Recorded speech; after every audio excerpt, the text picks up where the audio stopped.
Darth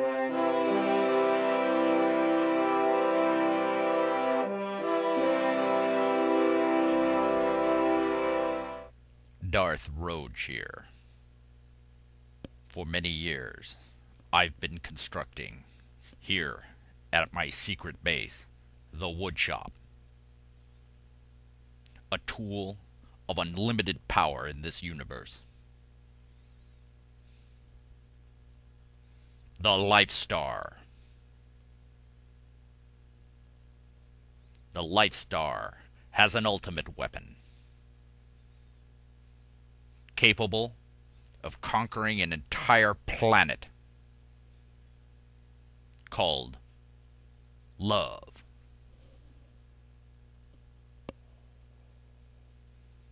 The secondary effect is forgiveness, and everyone on the planet is rendered happy. They never told you about the light side of the Force. I can feel the love growing inside you.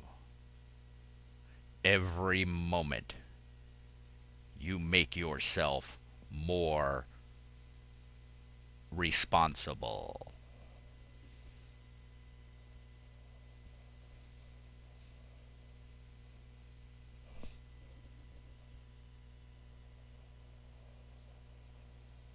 Love. It is an infection. Once you hear the words and the sounds, it's too late.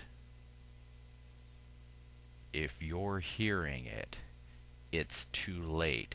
You're already infected.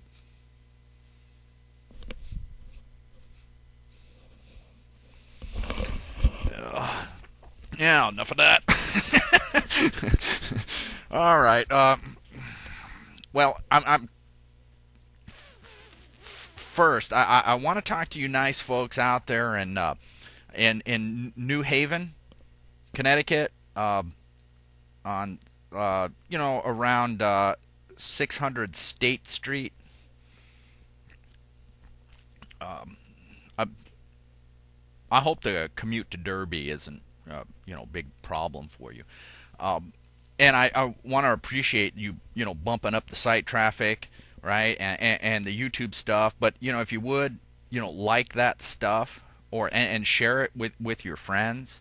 And what I would suggest is you really can't capture the full meaning and power unless I'm sitting across the table looking at you or through you. And if you just fly me out there, I'm sure you have these nice little rooms. And as long as the food's okay, I mean, I got special dietary needs like no poison or anything weird in it. And hey, you don't have to use any exotic chemicals. I'll just tell you the truth. It's okay. And we can spend hours and hours. Oh, one other thing. Make sure the mattress at the in the room is like thick enough, and not the hotel, not the hotel. I'm sure you have these things called detention facilities. Just you can put me up there. It's probably cheaper. And I'm okay. I can handle it. So then we could spend hours actually talking, because for some reason, the local folks here, that ain't happening. Okay, they just don't understand. And talk to Kimberly.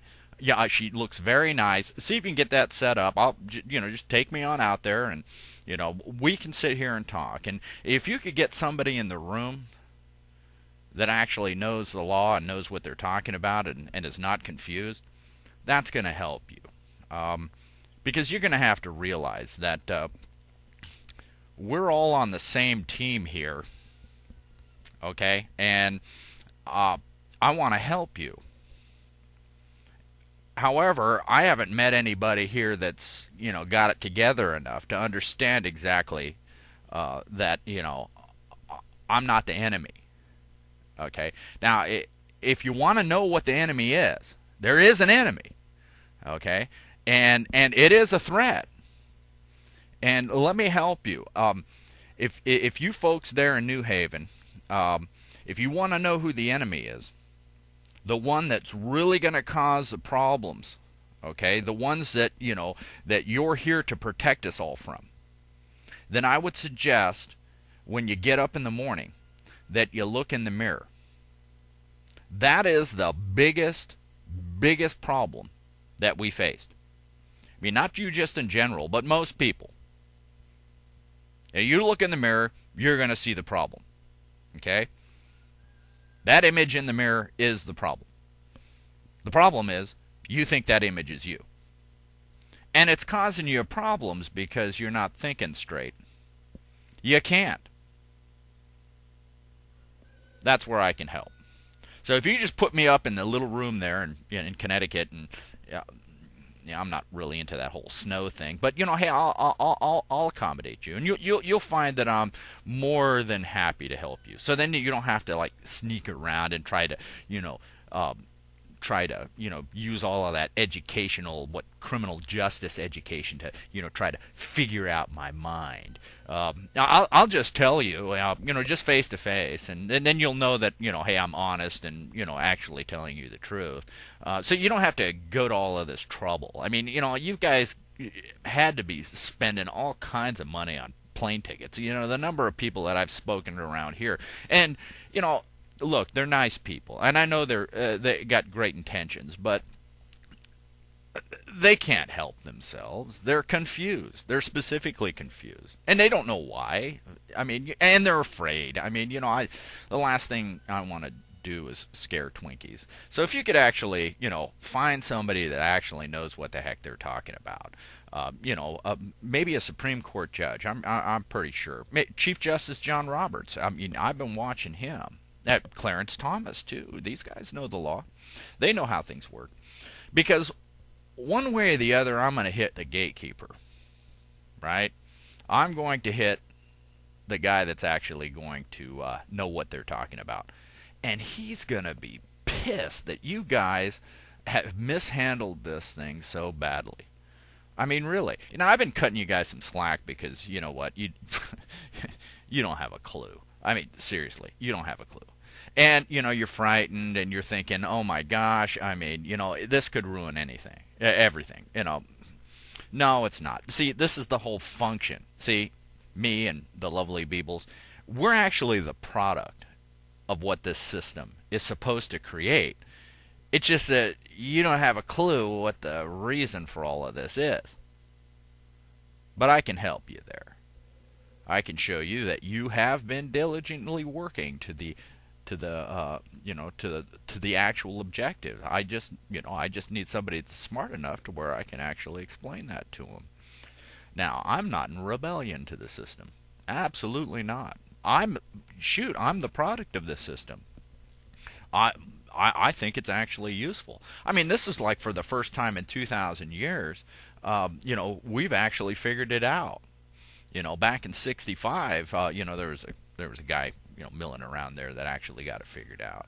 But, after the Inquisition and the Dark Ages, we pretty much forgot. But, hey, we know this stuff now again. And, it's going to be good. Ultimately, it's going to be good. Unless, of course, you don't actually get somebody here that knows what the heck they're talking about. But I do know Clarence Thomas and Chief Justice John Roberts, they do know. And, there's probably royalty and that know. And, as far as those other guys that don't look like us, that you are all really afraid of, don't worry about them. See, everything here obeys the law. Everything. Even them. Even though they're kind of scary folks and they got special powers and everything. Don't worry about them. I haven't seen them. I haven't seen their vehicles my entire life. They just stay completely away from me.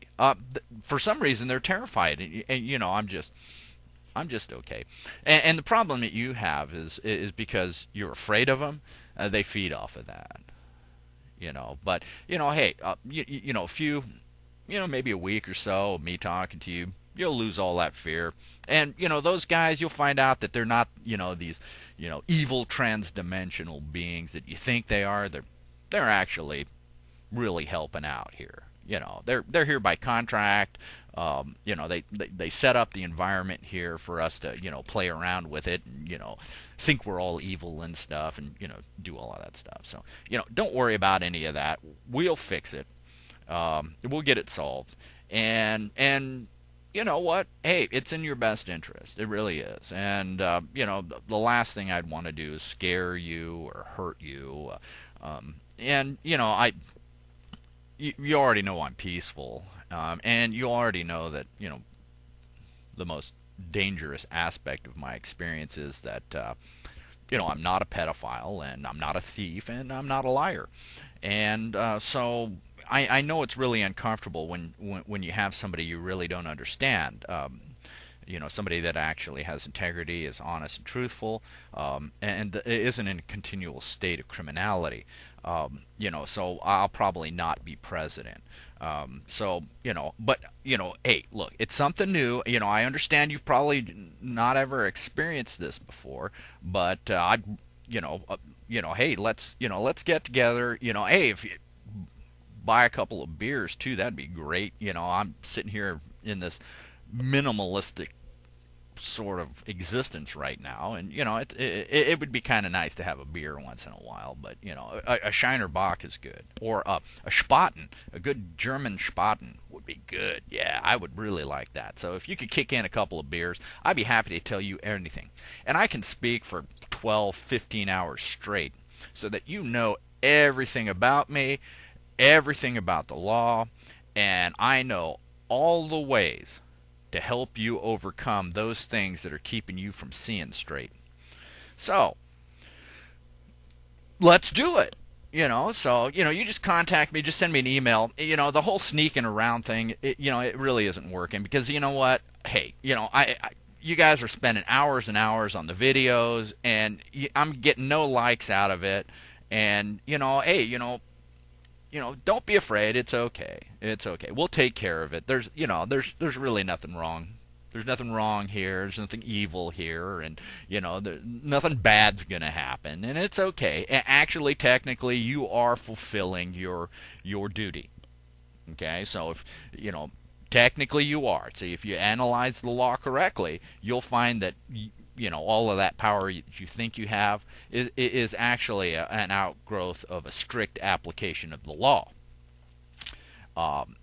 It's just that you think you have free will here. So we'll have to fix that. What we have here is destiny, and it was your destiny to be where you're at. So it's okay, and don't worry, I forgive you. I forgive you. In fact, I can show you why you were actually doing a good thing, even though some of you think that you're bad or something. Okay. Now I call this instant on, and back, when I grew up, there were still like dinosaurs roaming the earth. Okay, and we had television. Okay, we hadn't invented fire yet, but we had television, but it was like black and white. And the weird thing about the television at that time is that you got three channels, right? Three channels, and that was all you needed. They would actually give you everything that you needed to know, right? Everything that they wanted you to know would come on just these three channels. Now we have hundreds of channels, and it's got to be hard to control all of the programming on that many channels. So back then it was a lot easier for them, and they did a lot better job of actually concealing the truth from us. But there were only three channels, and they actually broadcast it through the air, so that if there was a thunderstorm in the neighborhood, sometimes they'd knock the channel off, and then you'd have to watch something that you really didn't like, like All in the Family, or the Jeffersons, or Gunsmoke, Hee Haw. And that was just the time there, because we were still sort of like cavemen and primitive, and we hadn't actually really developed that as a real science. So We had black and white TV until the Renaissance, and that was, for me in my family, that was in like 1969, and then we got this new invention. They'd actually perfected it, and it was called color television, and it actually had the colors. And I don't think you really appreciate the difference that color can mean to your experience. When you're a little kid, and suddenly there's color on your television. Well, you could go to the movies and see color, but on TV in your own living room. I mean, it was, hey, it was just night and day. So there was a new invention that came with that, because most of the time when you had your program came on, and you had this little book, and it was the book of all knowledge, and it was called TV Guide, right? And then you would look in there, and it was a small book because there's only 3 channels, and so you'd read that book and find out what it was that you want to watch. But you usually knew what time, because you would actually memorize when your favorite programs would come on. And so it didn't have TiVo or anything like that. So but you had to get there on time because you didn't have TiVo. And unfortunately, you had to be there like 5 minutes before, because when you turn the TV on, it'd come on and hum. Whoa.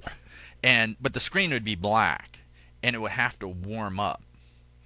Okay, because there were like pterodactyls inside, and they'd have to wake up from their, I don't know the technology, but once they got the pterodactyls awake, then they would flip the levers inside of the television, and then it would actually, the screen would come on, and then it would be real small at first, and then it would slow, as the TV got warmer and warmer, then it would get out to the whole screen. And that was about 5 minutes, right?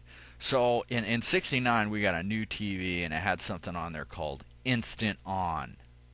And wow, what a difference. I mean, you pushed it on and it would just spark, and then boom, wow, the screen was on instantly. So that was really helpful. That was really helpful, because we could be programmed immediately when we started actually figuring stuff out. Then we could go to the television, we could turn it on, and it would erase everything that we thought about. And we would just sit there in front of the TV, and something about the cathode rays would just empty out your mind to where you would all think the same way. And then they would put these things called advertisements on there. And then you'd notice, once they put the advertisement on there, that everybody in the neighborhood would have the same thing. Because you didn't want to exist if you didn't have the same things as everybody else. Like the big wheels, right? Because if you didn't have a big wheel and everybody else had a big wheel, you were an outcast. There was something seriously wrong with you, and nobody would be your friend. So it was really important to watch the television and watch the commercials, and then that way you would know how to be a human being. Yeah, because you didn't want everybody in the neighborhood to think that you were thinking differently from them, because that was wrong. You had to think the same way that everybody else did, right? So anytime that you started thinking that you started noticing things in reality being different from what it was on TV, that they would sit you down and make you watch TV for a while, and then it would erase all of those insights, and then you would sit there and just watch TV, and you'd be okay.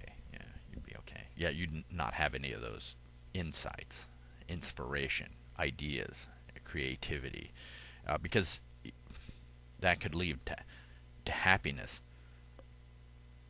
right? And you're not supposed to have happiness. You're supposed to have fear, right? Fear. That was it. So all the shows would be like Godzilla and stuff, and and then the news would always play the stuff that just made you fearful. So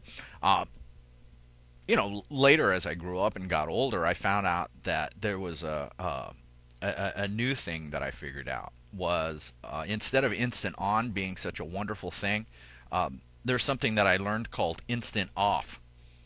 And as soon as I pushed the off button, that screen would just go blank, and then I could do something for real instead of just sitting there and having my mind erased. And I would go and play out in the yard, and we had these things called toys, and they were like little cars and stuff, and there were like GI Joes and stuff, and we didn't get Kung Fu Grip until much later. They were plastic, and it was cool when you could actually start bending their legs instead of them being straight. You always had them with the arms that were like stuck this way, and it was, it wasn't very realistic. But we had this other thing. It was called imagination.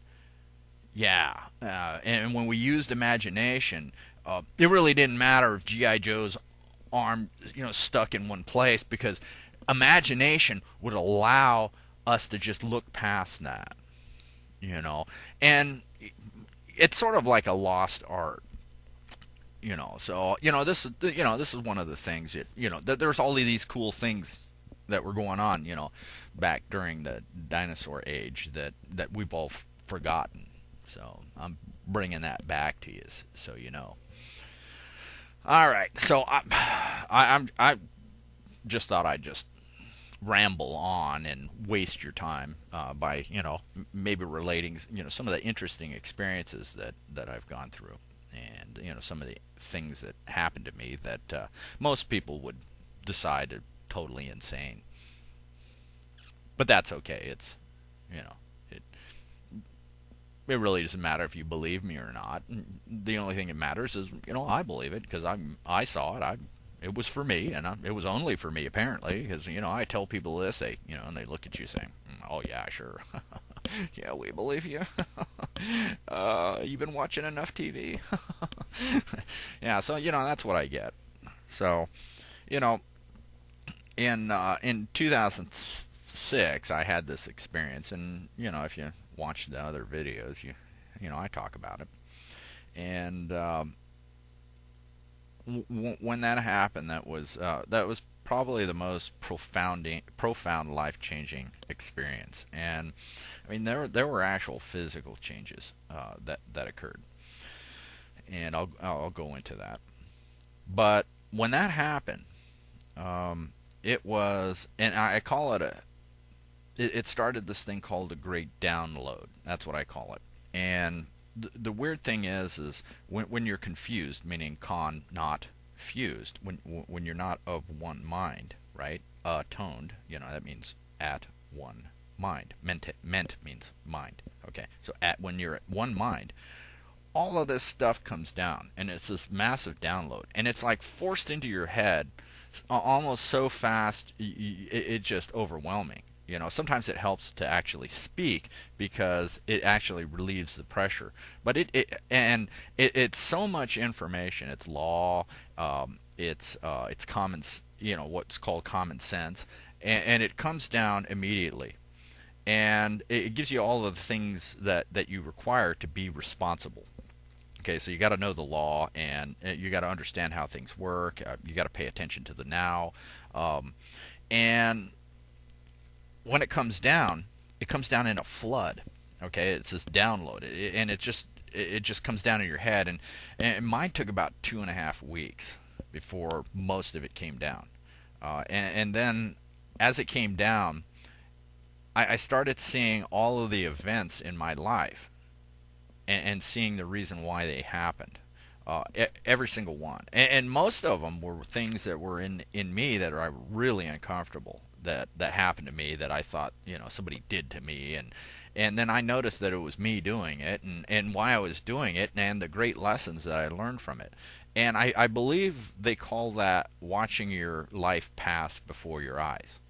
All right, and people have this experience when they have near-death experiences where they think right before they die this happens to them, and it happens.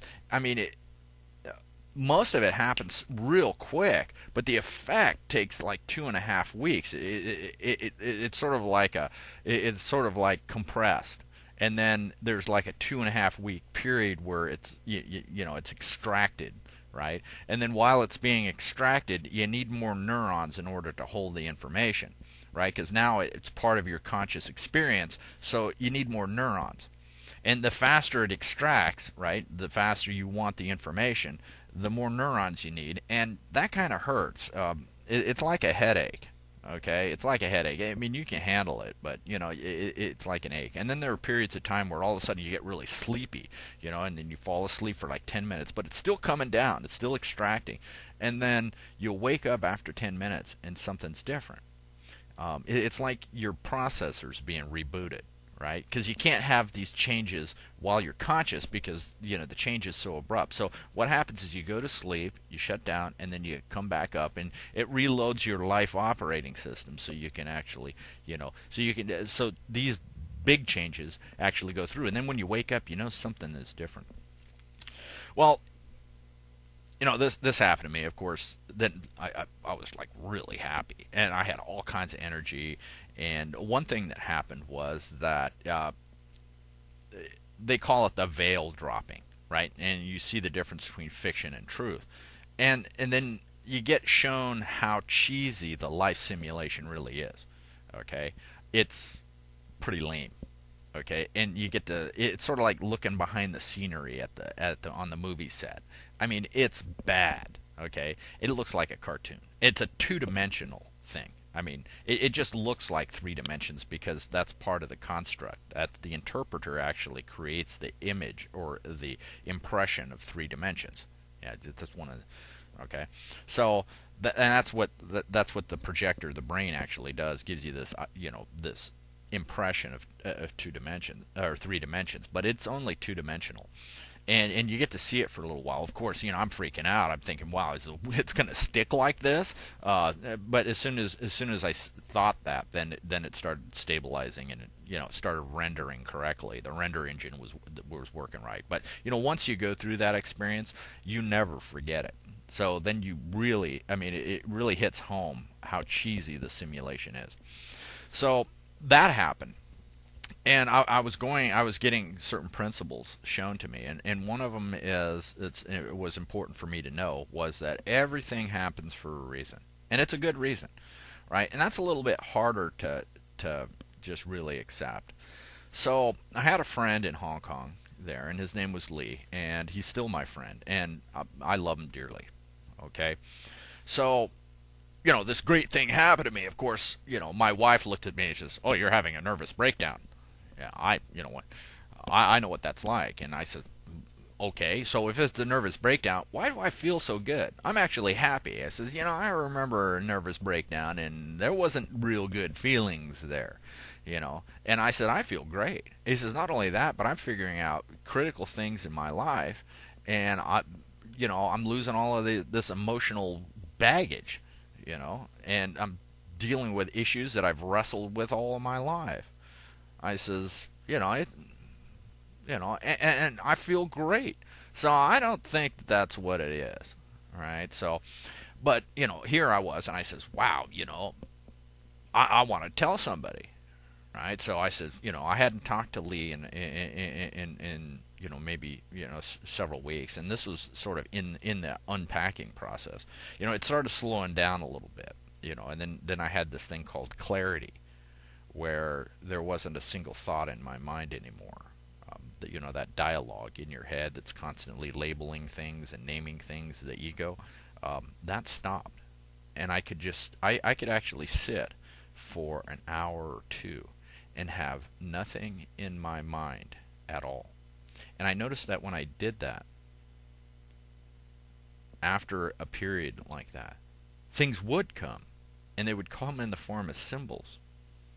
And these symbols would, you'd eventually be able to decompress. And then, of course, ego then now starts working for you, because now it starts taking the meaning and the symbol that you're given, right, comes down, and then it actually formulates it in the correct way. So it becomes a solution that solves all of the problems that ego can't solve. And when you apply it, then it just works out. And that's the correct application of ego. Ego as an interpreter that actually manifests, actually decodes and encodes it into left brain construct, like the universe, and it becomes converted. That meaning becomes converted into something that can be done or something that can be spoken. And first thing I want to do is tell somebody about it. And of course, Lee was my friend at the time, and we'd been hanging out a long time. So I want to tell him. I say, hey man, this cool thing just happened to me, man. I mean, I wanted to tell him, but he wasn't answering his phone for some reason, and I couldn't get a hold of him. I didn't know where he was. So I said, man, I really want to talk to Lee. And it wasn't happening. I couldn't get a hold of him. I said, right. So suddenly I got hungry, right? And I was dealing with this thing. He said all things happen for a reason, and I'm thinking, okay, well, apparently I'm not supposed to talk to Lee. So then all of a sudden I get really hungry. Now there was a place in Soho in Hong Kong called the Lebanese Cafe, and they make the I mean, it's Mediterranean food, and they have heroes in there, and lamb kebabs, in this pita bread. And I mean, and they had this nice mint sauce, this yogurt mint sauce. Oh man, I still remember the flavor, right? So I got hungry for one of those, and we were in Changguan-o, which is in New Territories in Hong Kong. So we had to take the MTR train to under the harbor out to the island to go to Soho. So we lived in Heng Hao, and we had the train station was across the street. So I says, hey Beebles, let's go to the Lebanese Cafe. And she says, okay. And I was still thinking, man, I just wish we could, I could call Lee, and because he still wasn't answering his phone. So here I was, hungry, and I said, well, hey Beebles, let's go. And with this idea, is all things happen for a reason. So we get in the elevator. We lived on the 17th floor, or the 16th floor there in Hang Hao. So I push the button to go down, and the elevator goes up. And I said, that's odd. So I said, okay, let me assume everything happens for a reason. So why am I going to the 52nd floor, right? So then the elevator doors open up, and there's no one there. So I push the down button again. The doors close. We go down to the street, go across the street to the MTR station. We get on the escalator, right? We're going down in the escalator to catch the train. And as soon as we get down the escalator, I look out, and the train is just leaving, and there's no way for us to catch it. And I said, oh man, I guess we have to wait 10 minutes. So I said, okay, I guess everything happens for a reason. Okay, so apparently that train had to leave, right? So we waited there, and another train come on. We got on, and we went out to Central in Hong Kong, and we got off on Central, and we started walking towards Soho. It was about a mile, I guess, maybe 3/4 of a mile up the hill, the long escalators. That's how you get to the Lebanese Cafe. So we're walking along, by the government buildings, right? And there's this intersection. So we're walking down here, and then the government building's on the corner. And then lo and behold, there was Lee. Right there. We walked right into each other. Perfectly. And I says, oh, Lee, man, that's great, man. We're going to the Lebanese Cafe. Why don't you hang out with us? So we actually went over there, and I was talking to him. At the time, Lee wasn't very receptive to any of this stuff, and worse, I just unpacked this stuff, and it hadn't really sorted itself out. I mean, it took about 6 years. I mean, the whole website, the forum, the Roage website is all a function of me decoding the information that I'd gotten. And I talked to Lee, and we had dinner, and I started looking at the experience, in total, as a function of everything happens for a reason. Well, I got this thing. I had a need that was put in me. I was led to contact Lee, but it wasn't possible because Lee wasn't answering his phone. So what happened next? Well, I got hungry. Ah, all right. So what was I hungry for? Ah, things in Soho, right? And the only way to get to Soho is, we could have taken a cab, but we walked most of the place, took the train or the bus, and then we walked. And that's what they do in Hong Kong. They actually walk to places. I mean, it's a odd experience for most people in America, but it was nice. We got a lot of exercise doing that. So then I started thinking about the whole trip. Well, the first thing that happened was that the elevator for some reason malfunctioned. And I said, why did it malfunction? Well, it took us to the top and then down. Then when we walked across the street and got meet the train, we just missed that train. So we had to wait 10 minutes, right? And then once we got on that train, we got off in Central and we started walking, and we walked at a normal pace.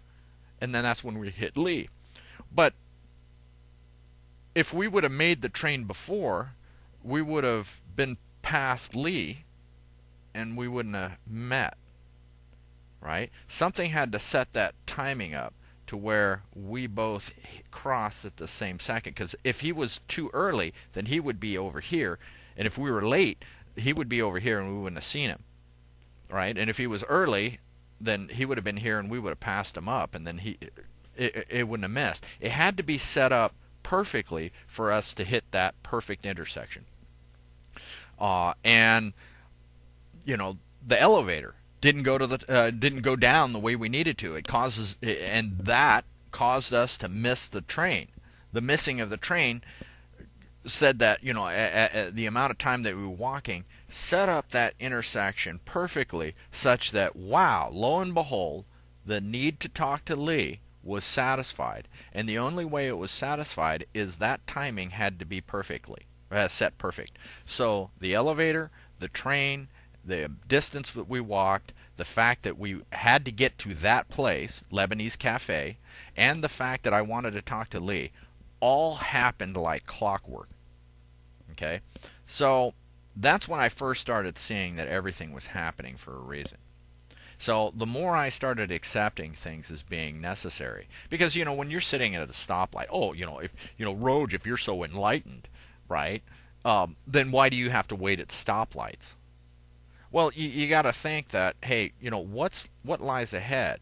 If you make the light, what lies ahead of you? Right? Maybe it's keeping you from a traffic accident, or you're going to meet that one guy that's got like road rage. If you would have made the light, but you're sitting at the light, and we're sitting here complaining that, oh man, I gotta, instead of saying, okay, no, all is as it should be. So you just relax and you look around, and if you pay close attention, you'll see why you're sitting at the stoplight. I remember my nephew Nate. We were driving around in a Volkswagen, and we were, I think, maybe driving around maybe 45 minutes or so, and in the Volkswagen, and I was driving, and he was sitting there, and I was just looking around and seeing what I needed to see, and apparently Nate was doing the same thing. All of a sudden he looks over to me and he says, Uncle Roger, have you noticed that we have hit every single light green? I said, no, Nate, I didn't notice that. I said, it wasn't for me to notice. It was for you to notice. Of course, that kind of messed with his head. But, the fact that I got the Volkswagen in the first place, I mean, I got this job as soon as I got off the plane, like 2 days after jet lag. I needed a job. And, because my mother-in-law said, hey, you need to get a job. So I went on Dice. I changed my phone number to a domestic phone number. In 20 minutes, somebody called me. Then I had to interview the next day.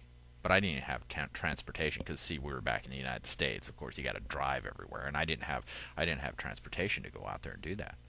So I said, hey, don't worry about it. Something will happen, and I'll be fine. You just set the appointment, and if it's supposed to happen, there's nothing going to stop me from making it. So the whole Volkswagen thing appeared because once we drove the Volkswagen home, my sister-in-law, it was manual and it made a lot of noise, and she was afraid of driving it. So she says, hey, you need it, you take it, and I'll sell it to you for $1. I didn't actually spend the dollar. So it just sort of, there it was. So, I made the interview, and I didn't really figure out, and it was, we were in Aurora at the time, and I had to drive all the way to Highlands Ranch where Columbine happened. And it was this place called Genesis. So I got a job there, and I was doing SQL Server. Well, actually, it's Sybase stuff, and I hadn't figured out why I was there because I knew there was a reason why I was there, but I didn't know what it was. So the first week they couldn't get my permissions set up, and so my job was just to hang around and, they were paying me, so I surfed the internet and stuff and just did my own thing. So, I was going to lunch, and I was coming back from lunch one day, and wow, my aunt was walking the other direction in the hallway. And I said, Sue? And she goes, Roger? And she says, I thought you were Hong Kong. And I says, I was. And now I'm here. Well, now that's when I said, okay, so I know why I'm here now.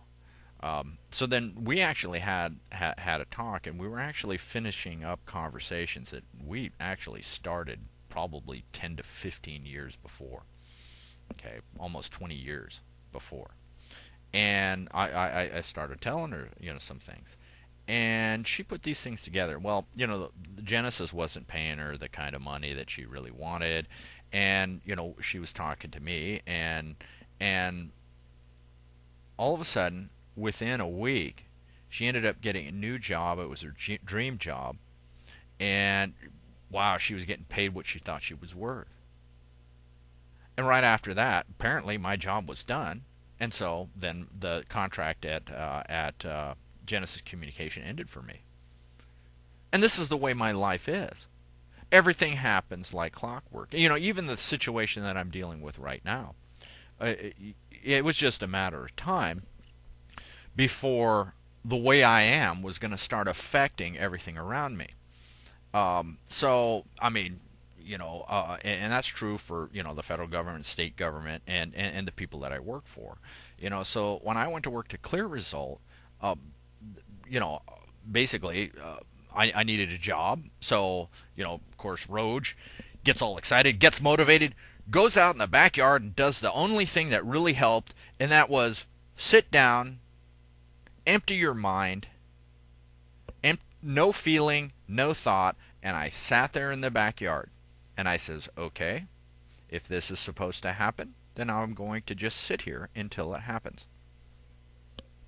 I was there for about 10 minutes, and I get a phone call, and it's a nice guy at ARC, which is Austin Ribbon and Cable, and they did, like consulting for, pinheads like me, computer pinheads like me.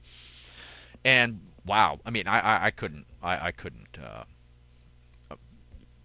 It just worked out. I mean, it was just weird.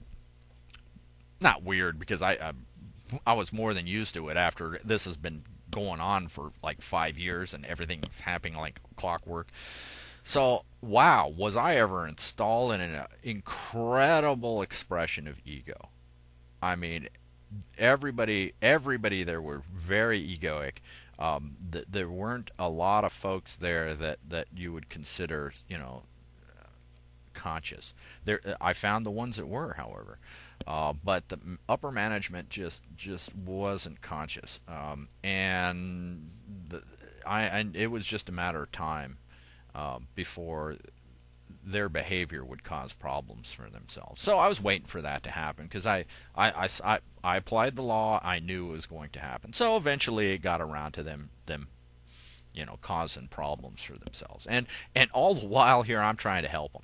I mean, through the whole process, if they would have just simply talked to me and really tried to understand. And I went and visited with the CEO, and I talked to the guys, and everybody that were thought that they were my supervisor. I mean, I tried to tell them what I was like and how my experience was, and they couldn't get it. I mean, it was, look, Twinkies. Okay, and hey, look, you gotta love the Twinkies. They're right there where they're supposed to be, and it's a small universe. It's really closed. It's like a cage. They don't even know they're in the cage.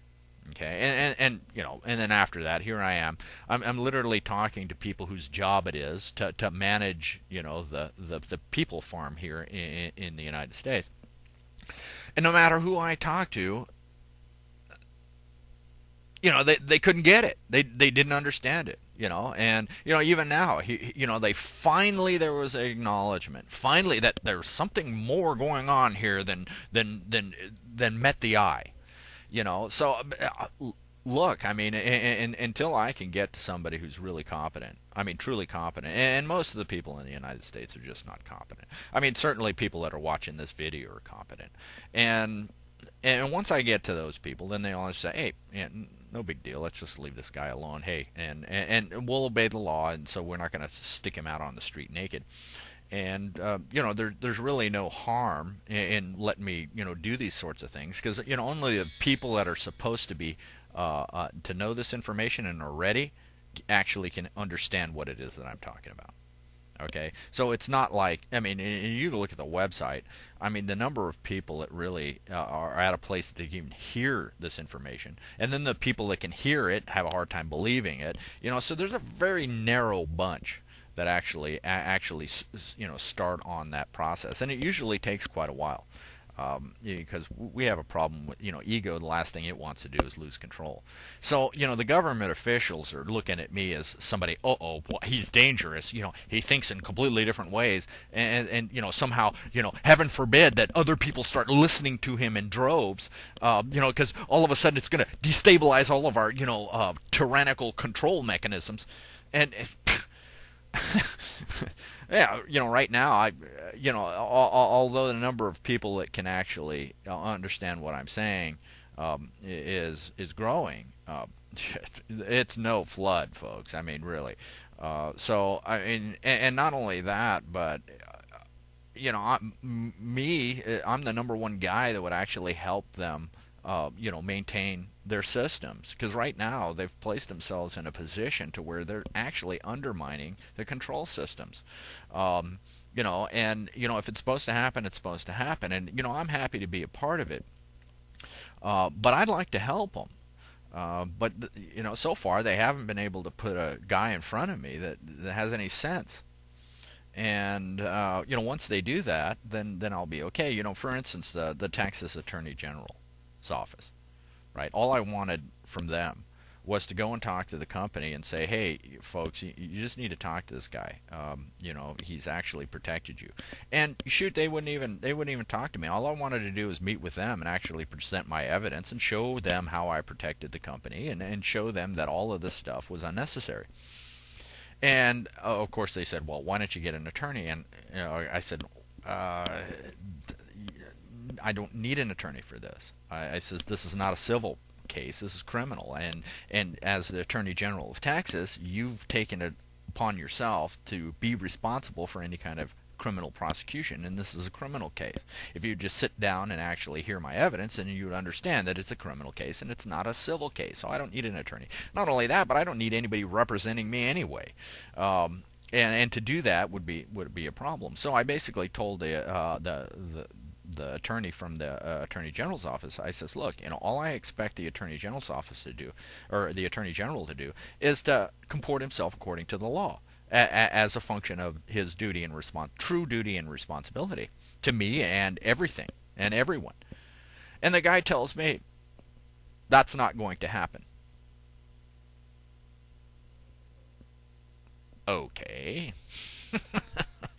All right, so, and it was like, I talked to the Travis County Sheriff's Department, I talked to all of these folks, and nobody had the capacity to even just sit down and actually try to understand what it was I'm talking about. Because they're afraid. They're afraid that, oh my gosh, maybe I've got the wrong impression of everything that's going on. And then they're afraid that, oh man, now I have to do something. And oh, the last thing I want to do is be on the other side of, the federal government. You know, and it ain't that at all. In fact, if they'd actually listen to me, I'd show them how by simply following their procedures, not the law, but their procedures, that we could actually get to a place where both interests are protected. I can obey the law strictly, and they would follow their procedures. Because so far they haven't done that. Nobody at this place, nobody that I've seen so far, is even following their own rules. And I can show them what rules that they need to follow in their system. Now, I don't recognize fiction, but hey, I appreciate the fact that they're in fiction. But for some reason, just my mere presence causes them to forget what it is that they're doing. I mean, it funny. I mean, it's hilarious. To sit there and watch these guys fumble around and have no clue. They're afraid that, if they actually listen to me, that somehow I'm going to get in their head and infect them. Well, it's not me getting in their head. They don't realize that, hey, wait a minute, it's been 4 months. We're still talking. This is still going. And if they keep going, it's just going to get worse for them. So, at some point, just relax. It's fine. And they don't realize that the problem with listening to my videos, right, is that it has an effect on you. Okay? So you can't surveil me without actually surveilling me. But the problem with actually surveilling me is because, wow, I start making sense and it starts causing problems. Well, I don't want to cause problems with people. But if you're going to do this and you're going to listen to me, really listen. Okay? But if you're just going to say, oh, I hear the words and he must mean this and must mean that, then you're not going to get it, and all you're going to do is create more suffering for yourself. And I'd spare you that, but so far, you're not listening. All right, so and this whole situation, that's what I'm being shown is that right now the system lacks the capacity to even save itself. Right? But hey, I don't want to cause suffering. I don't want to be the cause of it. I will be the cause of it apparently. But I would have liked to avoid it as much as possible. Not only that, but I wanted to handle it very discreetly. All they had to do is put me in touch with a legal team, and I could have explained it to their attorneys, and then we wouldn't have had to resort to any kind of public notices, and we wouldn't have had to do this out in public. But hey, they didn't give me any opportunity to actually handle this discreetly, because apparently they don't have anybody that truly is in authority. Okay, and we've got all of these layers of law enforcement that and layers of legal hierarchy within the justice system, that the guys on the bottom don't have a clue. They're told what to do as a function of certain procedures that emanate from the top, right? So all of a sudden, here's this guy that's an anomaly, and wow, lo and behold, their procedures can't account for that. However, the guy at the top, he knows, hey man, just cut him some slack, it's okay. But see, I can't get to these guys because I'm dealing in Twinkie land. So the Twinkies, they can't understand, and they're too afraid to talk to the higher ups because, oh my gosh, I could be failing in my duty. Well, you have, as an underling in the system, you have a responsibility to escalate this as far as it'll go. And let me tell you what, this isn't going to stop until you get up to the top. Okay? The top. And once you do that, then you figure out what I am. What I truly am, what I represent. At which point, then everything will be okay. But I generally look at this as the Little Red Hen story, and if you've never read that, it's really appropriate. Hey, anybody who truly wants to, all you need is to want to help me and be diligent. Okay? But if you're one of the people that are actually getting in the way, so you don't have to worry about me, because at some point, I'm going to hit the gatekeeper, be it a judge, and usually, hey, at some point there's going to be 12 people who are my peers, and my peers are people that know the law.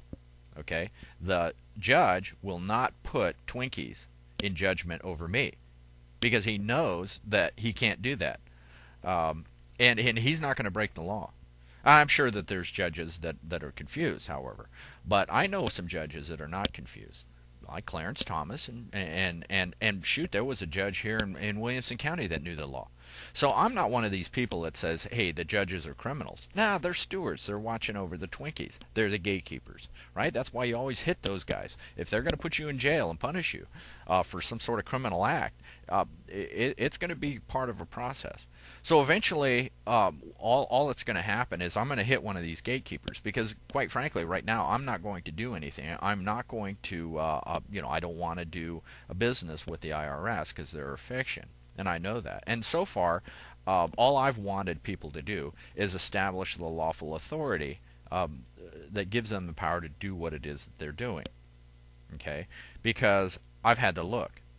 And all I've had to rely on is people that wouldn't do that. Now, back in like 2007, 2008, I talked to a state senator in Colorado. She was in the state senate, not the Senate of the United States.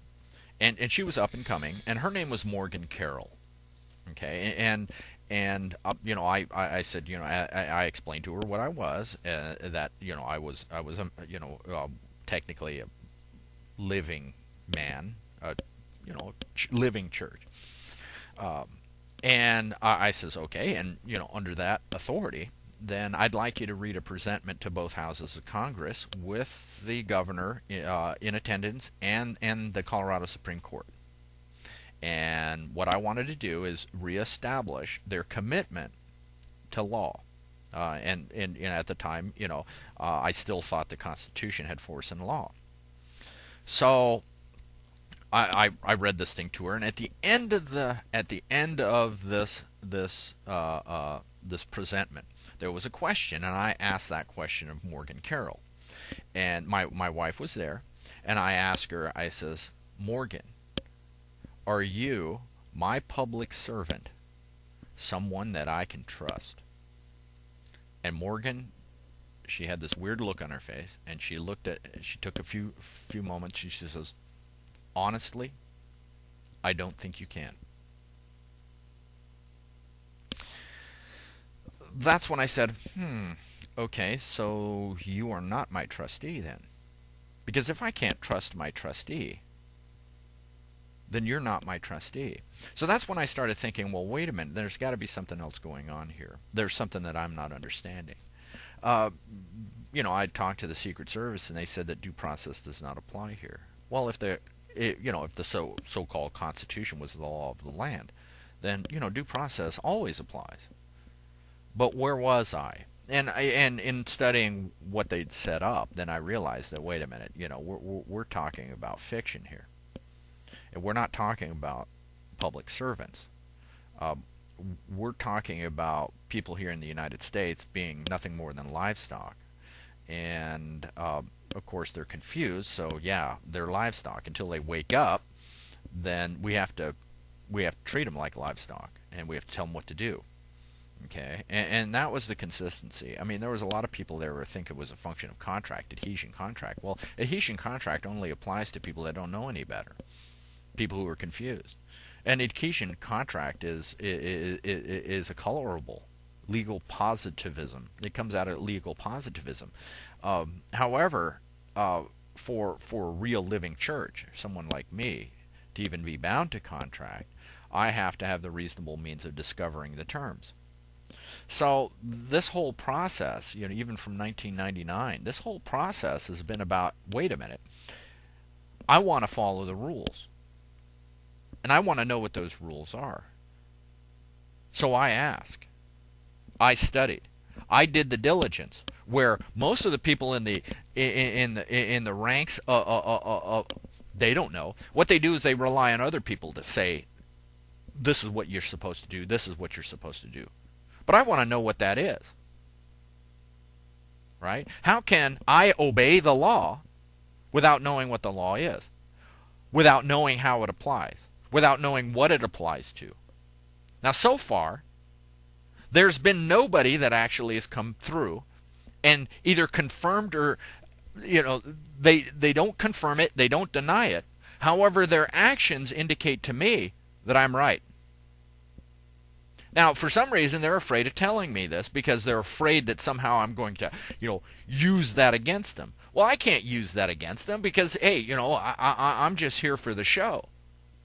It is what it is. I'm confirming that, quite frankly, they don't have the lawful authority to do that. And while I was a cow, livestock, yeah, okay, yeah, all right, yeah, I'll do what you tell me to. But since I'm a living church, then those rules don't apply. And those rules don't have a means, so far, that I've been able to determine to accommodate me. But come on, I know that there's other people that have figured this out. Because nothing that has been done could be done in violation of the law. I know that. The system is there as a function of law. But so far, I haven't figured out anybody that even understands what the chain of authority is, and that's what I'm asking for. And it isn't there, because these people don't understand it. I'm here to help them, and they don't realize that. I want to establish the authority, reestablish it, and the authority is there, mind you. Okay, that's sort of a incorrect way of looking at it. The authority is there. It's just that, wouldn't it be nice that the people that are operating within the command chain actually understood under what authority they actually operated on? I think that would be healthy, and I think that would actually protect the people that are there to tell the cattle what to do. That really, they understand exactly what their responsibility is, because otherwise, that they'll end up causing suffering in their experience, and I don't want that. I don't want anybody to be injured simply because they're ignorant of the law. So what I want is an alignment, a strict alignment to the law, such that we can avoid, we could avoid suffering, for the people whose lawful responsibility is to tell the cattle what to do. Okay, because what I see happening right now is a lot of these guys are getting themselves into trouble, and they're hurting themselves. These people that are call themselves law enforcement. If they understand the law, they will know when they can do certain things and when they cannot. Because right now, what I'm observing is they don't understand.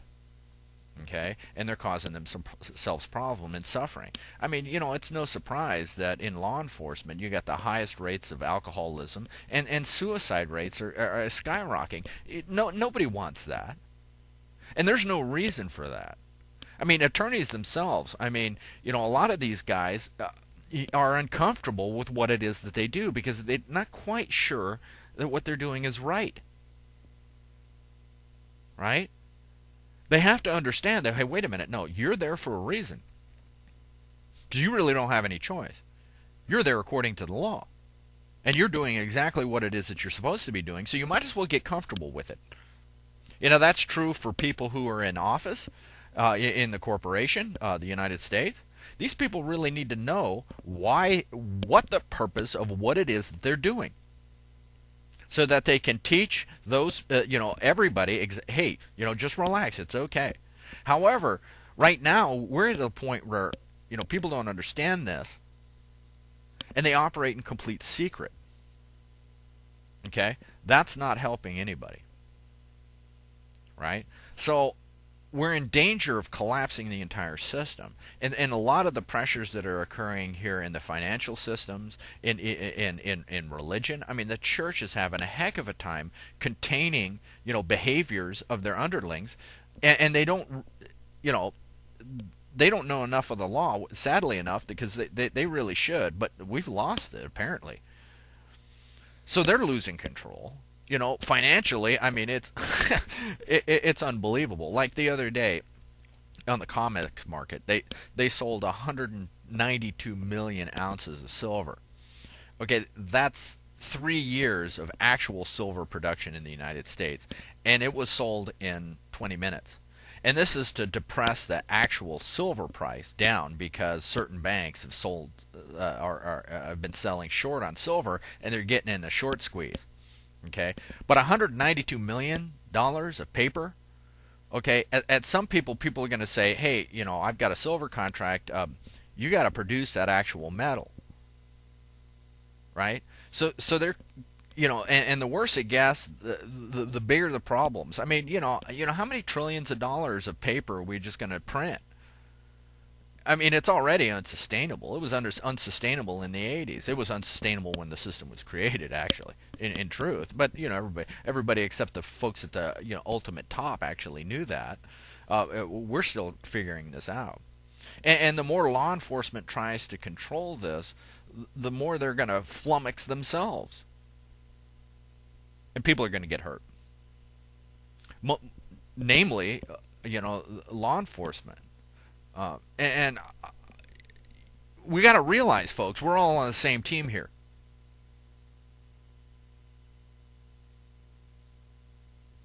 There's one being doing this. The flesh suits really don't matter. It's time. It's time that we woke up. It's time that we become more aware, conscious, accepting. Okay. There's no bad guys here. Okay, even though if you think you're a bad guy and you think you're evil, good luck with that. Or if you think you have power, yeah, good luck with that.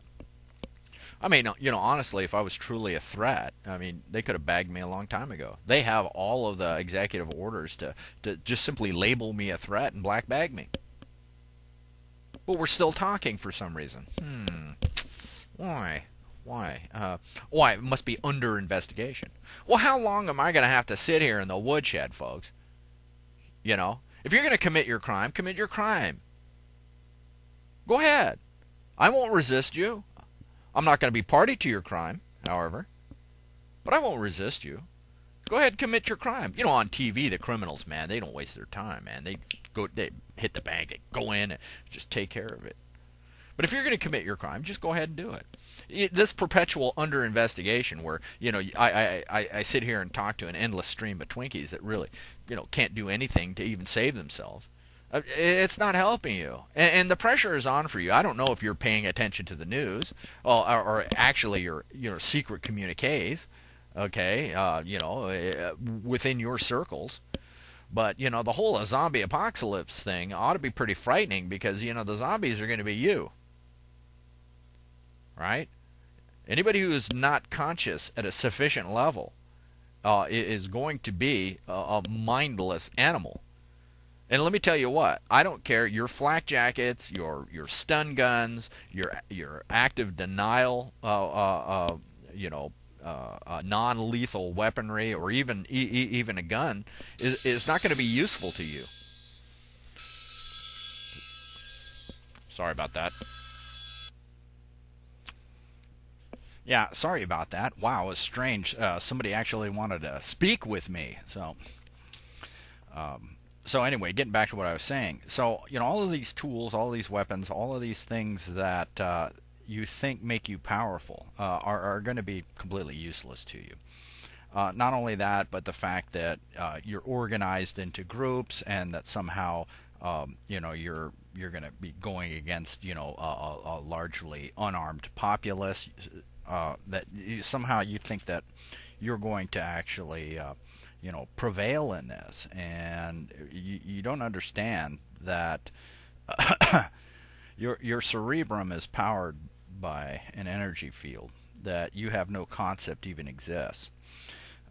These tools are all egoic, and there is another part of the brain that is more capable of sensing the truth, the right part of the brain. And when that comes on for you, then you realize that you're just watching a movie here, and it plays out. And quite frankly, ego doesn't win here. It doesn't have the capacity to win. It's not the executive. It does what it's told. And in fact, the ego doesn't even realize what's doing the telling. It has no ability to actually even perceive it, and it's a cage. And quite frankly, although most of the law enforcement types out there at DHS and they use the code word zombie apocalypse to describe what's going to happen during martial law. And I know a lot of you guys think that's really funny. I do a treatment specifically on zombie apocalypse that actually describes exactly what's going to happen. And unfortunately for you guys, I don't care how many plans and how much strategy you've implemented, it's not going to do you any good at all. Because you're going to be as susceptible as the quote unquote zombies. In fact, you will be the zombies. Unless you can increase your level of awareness and consciousness, and unless you can actually do that, then you're gonna be right where everybody is. Now, initially, you'll probably be able to exert an amount of control over the populace, and if the populace actually responds in a violent way, then hey, they're gonna deserve the tender care that you're going to be able to provide them. However, we're already seeing pockets where the field is actually changing. And quite frankly, yesterday when I looked at the auroral display, the map of the Northern Lights, it was as weak as I've ever seen it, and I've been monitoring it for quite a while. Okay, there are two times where my magnetic detector has actually detected magnetic anomalies. The field is failing, and we're already having pockets where there isn't sufficient torsion field energy to power cerebrums. And people are just going nuts. And in fact, nobody is immune to it, because I can see areas in government right now where people aren't even thinking. I mean, it's just incredible. And right now, ego is just resorting to all manner of absurd actions, and it thinks it's helping itself. And really, all it's doing is throwing a fit. It's losing control, and it's going to. It's going to, and that's just the process. And if you're aware of the process and exactly what is really happening, and make no mistake, the people at the top, the people that really I should be talking to, they know what's going on. They know what's happening, right? It's the people in the middle that don't know what's going on, and they are freaking out. They are freaking out, and they're terrified. And there's really no need for that. But it isn't going the way you think it's going to go. Okay, so I mean, hey, it's time to get on board. On is the one that's running this, and if you have the capacity to actually see how this stuff actually works, such that you know the law and are aware enough and conscious enough, then hey, you'll do just fine. And now, if not, then you're going to be in the same boat everybody else is, and you will be the zombies. And I know right now you think you got all these plans and you've got it all figured out, and you're buying ammunition and you're getting ready for all of these protesters, and you're getting ready for martial law because you'll be able to do all of that stuff. But you're in for a big surprise, or not. I mean, if if all of a sudden your nut turns off, you probably won't even know what's happening, and you're not going to be much use to yourself. And I just, hey, let's get there. I mean, there's an objective to the universe and our world as it is. I mean, there is, it has a destiny. That means that there is a purpose and a reason for what's happening. And you're an integral part of that reason. I mean, whether you're just on the street and you think you're useless, no, you are not. You're special. You're important. Everybody is. And as soon as we start taking our experience seriously, and start taking responsibility for our experience, and just the fear thing is all you're afraid of, and there's nothing really to be afraid of, and it's just that you've got all of this. I mean, it's the fear itself is so terrifying that you can't even examine what it is that you're afraid of because you're too afraid to do that. Well, you're not going to solve your problems because at most what you're going to do is you're going to nip around at the symptoms, and you'll never get to a place where you're going to analyze the cause and see what's actually causing your discomfort or causing that fear. When you open that package up in that bundle, you'll find out, hey, it's no big deal, right? And then when you look at somebody like me and you say, oh well, this guy's a threat, because we don't understand why he is that way. We're the fear thing isn't working on this guy. Why is that? It's something new. Yeah, I'm supposed to be. I guess I'm supposed to be afraid of you. Okay, well, and it gets so bad now I can't even pretend to be afraid of you. I mean, I'm sorry. I seen something pretty powerful, something immense that exists in eternity, and it really showed me, what this flesh suit is and how really powerless it is to even do anything. And I have no misconceptions that this egoic expression has any power in this life experience. And the second you start realizing that, that's when we'll be on the same page, and that's when our experience and our relationship will be the most useful to you. It's already been useful to me. You've taught me so much about where ego is at right now and exactly what's going to happen. I know. Now, the problem is you don't yet.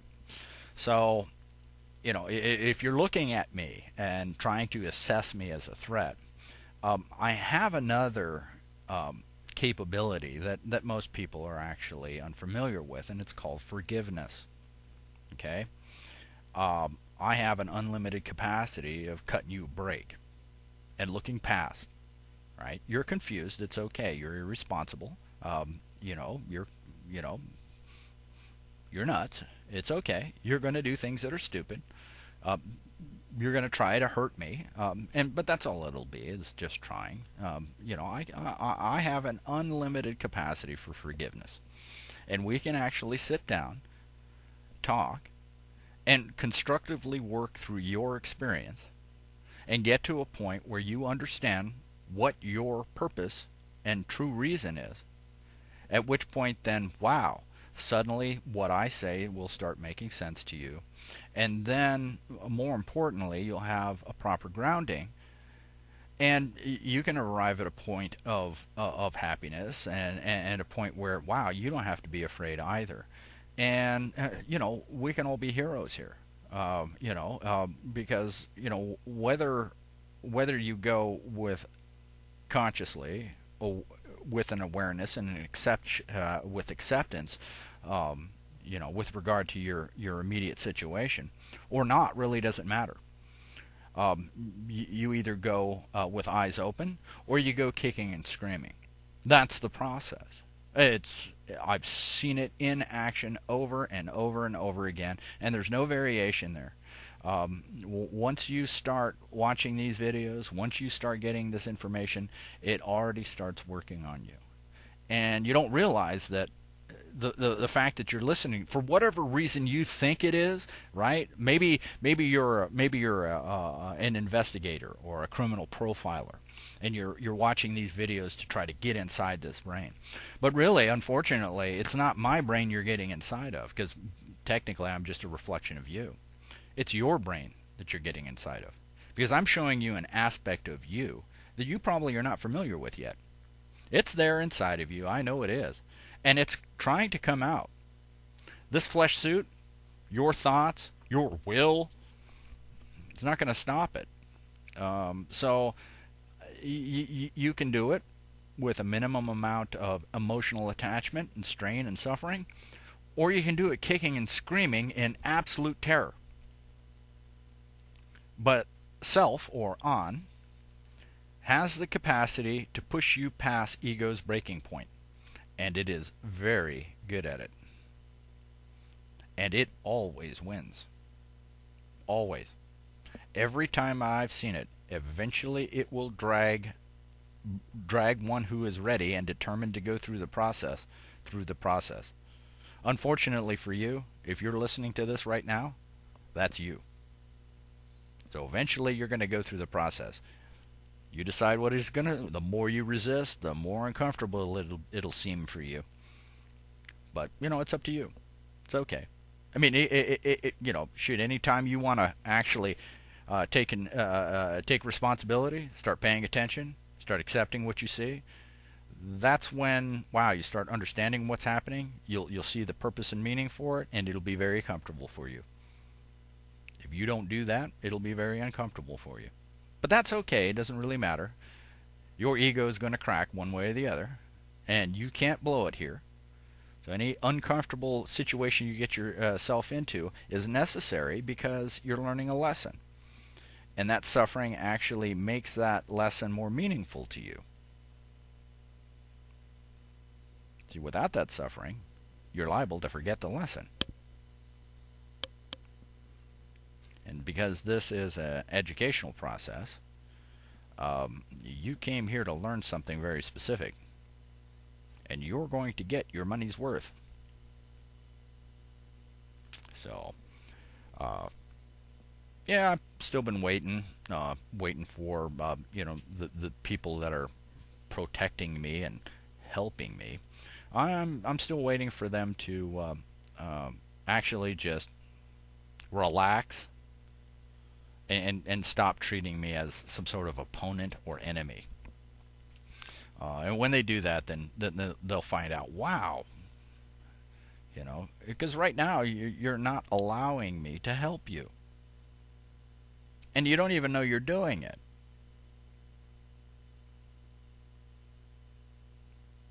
So, that's what's going on. Like clockwork. Yep. So, and whether you believe me or not really doesn't matter.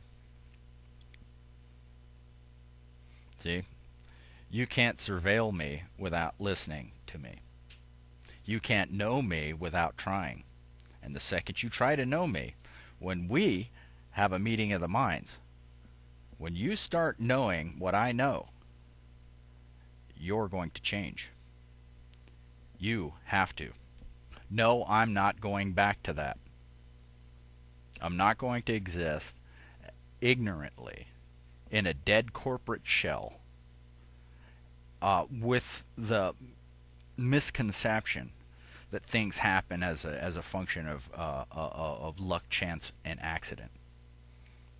Okay, there's no safety in there. There's no happiness in there, in that cage, and I'm not going back in there. So you can attempt anything that you want, but I would suggest that you actually do something that you haven't tried yet, and that is actually meet with me face to face, and spend a sufficient amount of time, a truly understanding and getting to know exactly what it is that I know. And when you do that, wow, you're going to find out that I'm probably one of the more useful people that you've encountered in your life. But until you do that, we're just wasting time, and we're running out of time because governments already know what's about to happen. The guys at the top, the real top, not the political puppet show. The guys at the top, they know what's happening. The Mayan elders know. The heads of the churches, the guys who own everything. There's guys at the top that are nice, friendly, like me, that know what's about to happen. The trouble is that most of the people out there do not, and they're going to be afraid and terrified of something that they really don't need to be terrified of. Now, seems to me, there's people actually convince themselves that the war or conflict that's coming is something that they actually want. And I just say, be careful what you wish for. I don't think that it's in my interest to do things that are going to specifically cause me pain and suffering. And that's why I do this right here, because by sitting here and speaking these words, they have an effect on people. And I don't think it even serves my purpose to actually introduce conflict. Yeah, you can think whatever it is that you want to think. It doesn't matter to me. But I will suggest that if you're attempting to make me think like you, uh, eventually, the more time you spend trying to do that, the more you will think like me. Yeah. So, you know, that's just the way it works. So, well, it's that time again. I'm Roage in the woodshed. You have a good day.